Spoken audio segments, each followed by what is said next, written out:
Good afternoon. It's Friday, November 13. I'm Herman Green with your midday news. If you're watching on onespotmedia.com, a very special welcome to you. Thanks for joining us. Gordontown Road in St. Andrew, in the vicinity of Stand-Up Hill, which is the site of a breakaway, has been closed with immediate effect. A section of the road failed during last weekend's heavy rains. The National Works Agency, NWA, says the road is not safe for any mode of transportation and is urging residents to avoid the area. Alternative routes have been identified for persons traveling between Gordontown and other locations. They are encouraged to use the Irish Town or Newcastle Road, which passes through Silver Hill Gap, Content and Guava Ridge.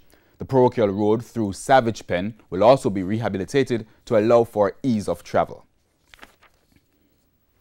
The government in a few days' time will announce the measures which will take effect over the Christmas holiday. This as the country continues to fight against the respiratory illness COVID-19. O'Shane Masters tells us more. While there has been a reduction in COVID-19 cases in a number of parishes, concern is growing in the western end of the island. In terms of the numbers of cases, you would recognize, again, as I pointed out last week, that in the western and the northern parishes of Westmoreland, Hanover, St. James, Trelawney and St. Anne, we would be seeing an increase in the number of cases. That is where the pandemic is really showing its face at this point in time. For eastern and southern parishes, the Chief Medical Officer, Dr. Jacqueline Besesa McKenzie, noted that there is a considerable decline. However, she says it's still not time to relax. What we are recording may just be the tip off, and it's just the tip of the iceberg. And those are the active cases presently. But because we have had spread in all the communities across the country, it makes it possible that every single soul that you come into contact could be a positive case, and therefore you have to take precautions at all times. She says they are hoping that the cases continue on a downward trajectory before the country enters into the Christmas holiday period. We are approaching a season where we may see an increase in the number of cases. So we really want to get this number, we want this trend to go down almost as if where we were in July. So that if our cases start to rise at the end of November going into the Christmas season, that we would be starting off from a very, very low point. In the meantime, Health Minister Dr. Christopher Tufton says the measures which will guide the activities during Christmas will be known shortly. He says those will be discussed at a Cabinet Subcommittee meeting, which will be held today. Next Thursday, we're going to be focusing heavily, if not exclusively, on what are these measures, what are the expectations, what are the likely impacts, and how you can play your part in helping us to overcome the possibility of another surge in January or late December, depending on how things play out. O'Shane Masters, TVJ News. Meanwhile, officials in St. James are boasting of a high recovery rate in COVID-19 cases. Since the first reported case in March, the parish has reported 985 positive cases of the respiratory illness. Of that number, there are 122 active cases of the virus in the parish. Medical Officer of Health for St. James, Francine Phillips-Kelly, however, says the parish is seeing a high recovery rate with over 800 persons having recovered from the virus. Of that number, sadly, we have lost 37 individuals. And we really hope not to have persons infected and affected, and certainly we want to not lose any more of our citizens. She says it's why they continue to push for the COVID-19 protocols to be adhered to. In the meantime, with the triple threat of dengue, flu and the COVID-19 pandemic, Dr. Phillips-Kelly says a number of health facilities in the parish will be renovated. To start off with, we have Granville and Catherine Hall, which will commence in the week coming. We have been given very short notice. It means that we're going to have to shift our services in terms of getting our clients to areas where they can get care, and it's going to be a bit of a tax for all concerned, but it's in the name of renovating our facilities, which have been waiting for a while. Dr. Phillips Kelly was speaking at the monthly meeting of the St. James Municipal Corporation. Meanwhile, COVID-19 has claimed 2 more lives in Jamaica. A 17-year-old boy and a 50-year-old woman, both from St. Catherine, are the latest victims. Another death is being investigated by the Health Ministry. Meanwhile, the country's COVID-19 case count has increased to 9,723. 89 new cases were confirmed yesterday. Their ages range from 4 to 94 years. The Pan American Health Organization, PAHO, believes a COVID-19 vaccine could be ready for countries like Jamaica to access by the end of March 2021. Prince Moore has the details. Assistant Director of PAHO, Dr. Jarbas Barsosa da Silva, says by the end of December, the licensing process should be underway for most of the 11 vaccines, which are now in the final phase of testing. He says production for delivery should begin by the end of the first quarter of 2021. We cannot be 100% sure today because we need to wait to this process being finalized. But we expect that by during the first semester, maybe by March, we can have the first deployment of vaccine. And the idea is that every country that had joined COVAX facility, and Jamaica is one of the participants of COVAX, will receive the vaccine at the same time. Jamaica is among countries in the region which are part of the COVAX facility being implemented by PAHO. Dr. Barbosa da Silva has also sought to allay fears in relation to the safety of COVID-19 vaccines being developed, emphasizing that no live virus material is being used. He said that the vaccines now being developed will be among the safest ever made. And addressing concerns that the vaccines might not be safe based on the speed at which they are being developed, Dr. Barbosa da Silva noted that they will be subjected to rigorous scrutiny. He explains that when the vaccines are ready, companies will have to publish crucial information on them, which will then be scrutinized by experts worldwide.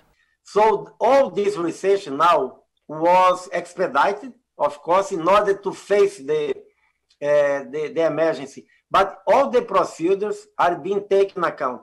No vaccine will be used if this vaccine is not produced in a good quality producer and it has evidence, scientific evidence to prove that it is safe and that it is efficacious.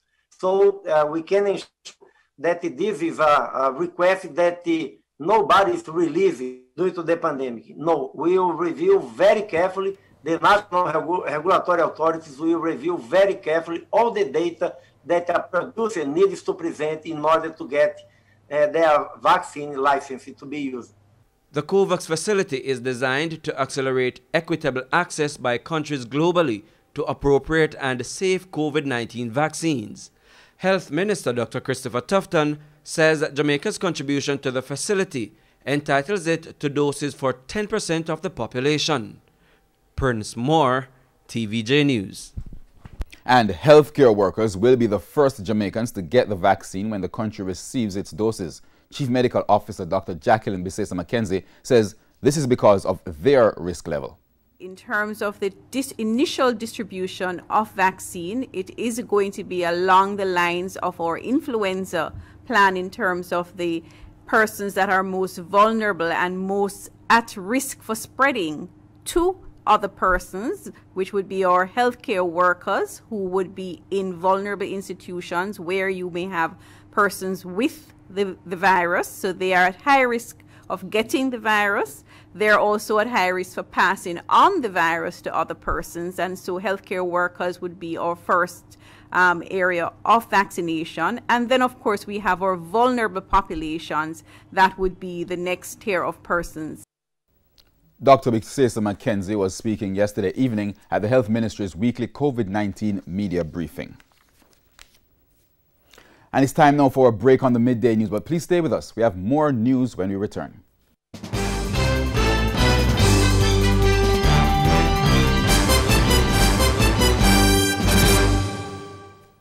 Welcome back. We're continuing the news.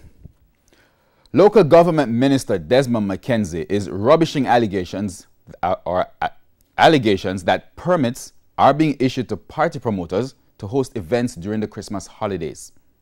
Let me make the point that no municipalities across the country since August have issued any permits for any events at all, because there are no events under the act that is taking place.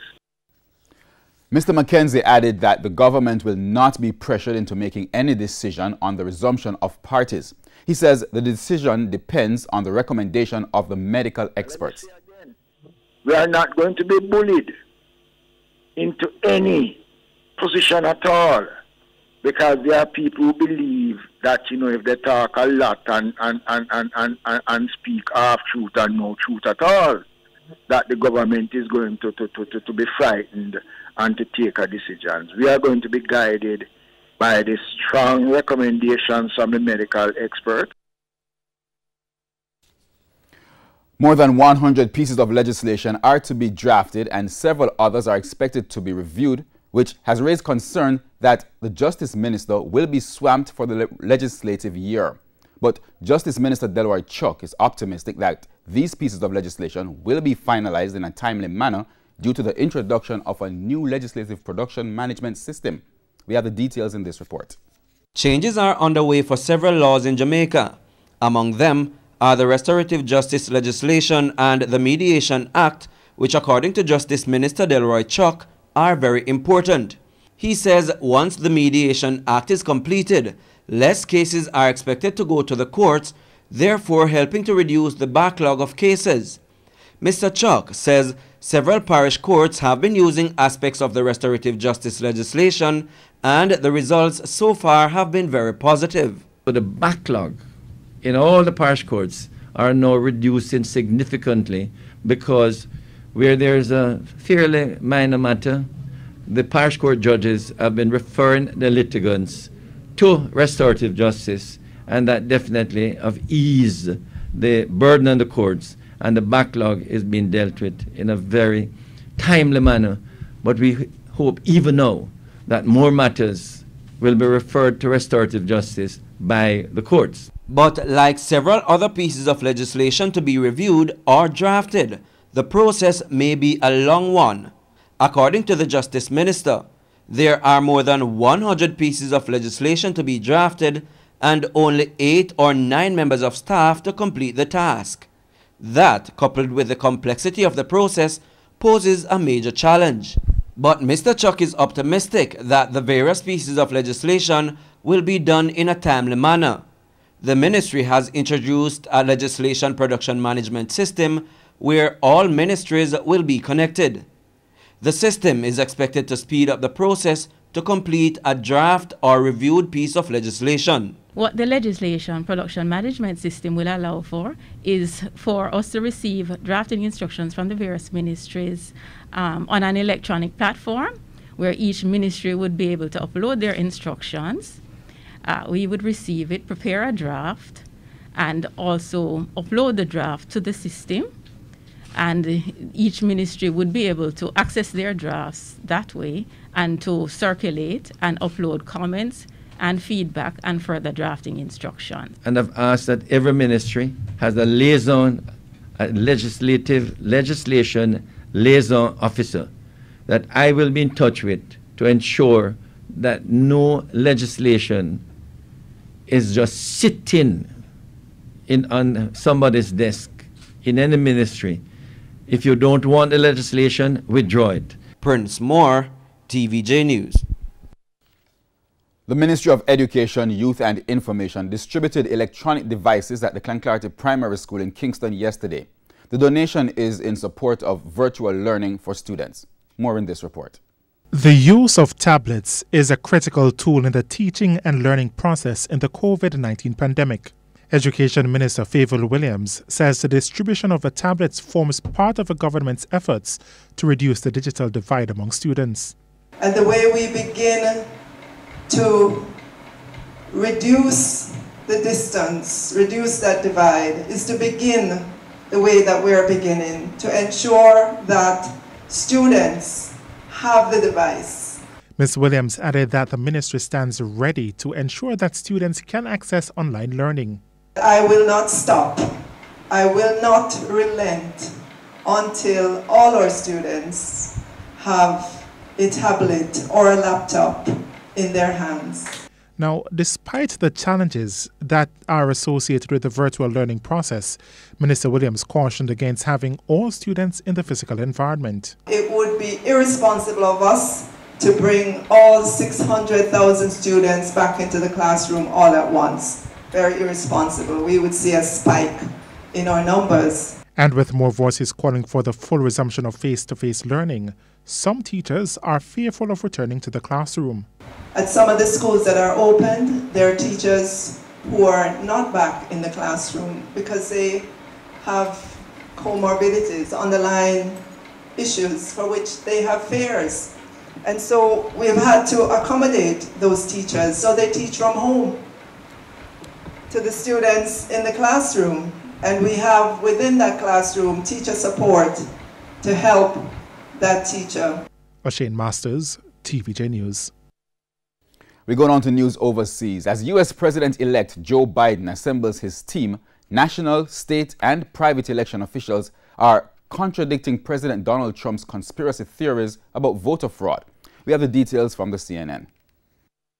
The Department of Homeland Security says the 2020 election was the most secure in American history. The only fraud around is the fraudulent claim of the president that there was massive voter fraud. In a statement, the DHS said there is no evidence that any voting system deleted or lost votes, changed votes, or was in any way compromised. People can have faith at the end of the day that their vote counted the way they intended and that the overall result is the actual result. President Donald Trump, who incorrectly claimed victory hours after polls closed, has repeatedly made voter fraud allegations over the years. One thing I can't comprehend is how hungry people are to consume lies. Some Republicans are publicly admitting President Trump lost the election fair and square. Joe Biden is the president-elect. We just all need to take a deep breath.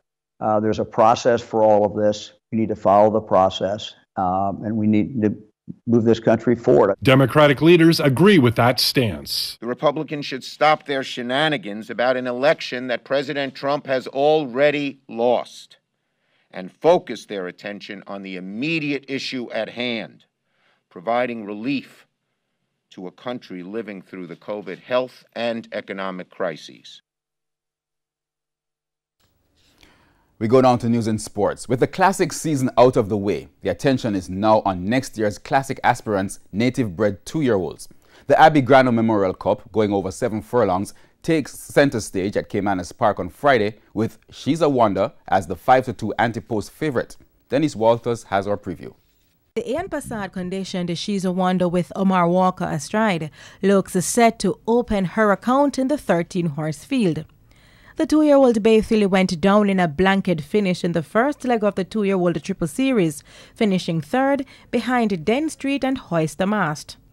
However, She's a Wonder will have it all to do against the likes of Burn Notice, who is second in the anti-post odds at 7-2. Trained by Anthony Nunes, the Chestnut Colt will be looking to go one better with title-chasing jockey Dane Nelson riding. Nunes also saddles Hijo Primero. Leading rider Anthony Thomas will be aboard the Wayne DaCosta-trained Rusty, who hasn't done much in his recent starts, but has done well at exercise and may run his best race yet. Rusty's stablemate is 3 times lucky. Post time is 4:05 p.m. Meanwhile, the leading players in the race for the 2020 Jockeys and Trainers Championships will square off again in the co-feature, the Simply Magic Cup. DaCosta's Tomahawk is the 3-1 overnight favorite for the Restricted Allowance 2 event for native-bred and imported 3-year-olds going over the Circular 9 course. To be ridden by Thomas, the 3-year-old Bay Colt, who was scratched from his last race, is seeking his first win in 2020 despite shouldering top weight of 126 pounds. Tomahawk has looked good at exercise and this trip may be to his liking. DaCosta will also be saddling My Time Now to be ridden by Philip Parchment. Nunes and Nelson team up with 1,000 guineas, the third-place finisher Sen City, who's hunting her first win since February. The Dark Bay filly could only muster 6th place on October 10, but did well over this trip on September 12. Nunes' other runner is Let Him Fly with the Cardenas astride. 12 horses are set to face the starter at 2:55 p.m. In the meantime, in the race for the Jockeys Championship, Thomas, who leads the Nelson by 6, has secured 7 rides to the former 3-time champions 9. And Nunes, who is leading DaCosta by a little over $900,000 in stakes earnings, will saddle 10 runners to DaCosta's 5. First post for the 9-race card is noon. Denise Walters for TVJ Sports.